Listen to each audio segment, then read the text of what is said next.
Hello friends, একটি নতুন mini ব্লগে আপনাদের সকলকে স্বাগত জানাই। আজ একদম ছোট্ট একটা ব্লগ নিয়ে চলে এসেছি। আজ রবিবার, এই প্রচণ্ড গরম পড়েছে, তার সঙ্গে এই জ্যৈষ্ঠী মাসের একটা ভীষণ বাজে হিউমিডিটি, কোনোভাবে একদম টিস করতে দিচ্ছে না কোনো একটা জায়গায়। দেখুন, প্রায় এখন মোটামুটি 8টা মতো বাজে, পুরো ঘরটা একদম ঘেমে, মনে হচ্ছে মেঝেটাও ঘেমে গেছে। ফুল স্পিডে ফ্যান চলছে, তারপরও চারপাশটা কেমন একটা চিপচিপে ভাব। না বিছানায় শুয়ে থাকতে পারছি, না বসে থাকতে পারছি, না কোনো রকম কাজ করতে পারছি।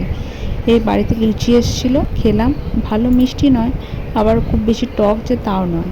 আজকে দুপুরে যে লাঞ্চটা বানিয়েছিলাম সেটাই আপনাদের সঙ্গে শেয়ার করছি, আশা করি ভালো লাগবে। ছিল গরম ভাত, তার সঙ্গে ছিল সজনে শাক ভাজা, নিজেদের গাছেরই ছিল, উচ্ছে ভাজা, ঝিঙে আলু পোস্ত, একদম নর্মাল ট্যালট্যালে মাটনের ঝোল। আজকে এর থেকে বেশি কোনো রকম কিছু করতে পারলাম না।